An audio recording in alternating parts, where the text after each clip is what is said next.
Muling nanindigan si Pangulong Ferdinand R. Marcos Jr. sa pagsusulong sa karapatan ng Pilipinas sa ating mga teritoryo ngayon nang naaayon sa international law. Iyan ang inihayag ng Pangulo sa pagharap sa Foreign Policy Forum sa kanyang state visit sa India. Ang detalye sa report ni Kenneth Pasyente. Muling binigyang diin ni Pangulong Ferdinand R. Marcos Jr. ang paninindigan ng Pilipinas bilang isang bansang handang tumindig para sa batas, soberanya at pandaigdigang kapayapaan. Yan ang sinabi niya sa isang Foreign Policy Forum sa New Delhi na inorganisa ng Observer Research Foundation. Sinabi ng Presidente na mahalaga ang rule-based order sa paglalim ng tensyon sa Indo-Pacific region dahil ito ay sentro ng oportunidad.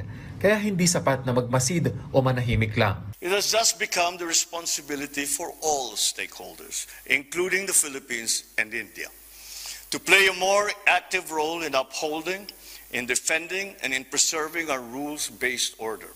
Ipinahayag din ni Pangulong Marcos Jr. ang kahalagahan ng 2016 Arbitral Award, isang desisyong pabor sa Pilipinas. Ito ang pag-invalidate ng Arbitral Court sa 9-line claim ng China. The assertions of literal states to have to pass the test of conformity with international law, particularly the UNCLOS and definitive binding interpretations such as the 2016 Arbitral Award. Pinuna rin ng Presidente ang maling naratibo tungkol sa West Philippine Sea. Indeed, there are those who sometimes justify such provocations under the pretext of geopolitics. Just as disconcertingly, there are those who seek to discredit international legal procedures and dismiss binding rulings to cloak opaque claims with a semblance of legitimacy. Tuloy din anya ang pakikipag-alyansa ng Pilipinas sa mga bansang gumagalang sa international law. We fight for peace, but that is exactly what we do.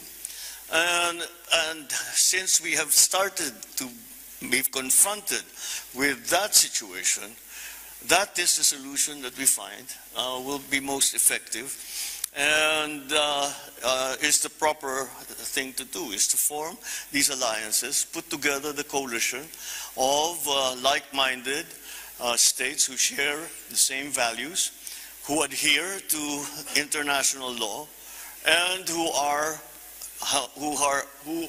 committed to defending their territory and the exercise of their sovereign rights. Itinuturing ng Pangulo na isang mahalagang hakbang ang pagtatatag ng Philippines-India Strategic Partnership. Ito ay isang kasunduang naglalayong palalimin pa ang kooperasyon sa depensa, maritime security, teknolohiya, ekonomiya at kapakanan ng mamamayan.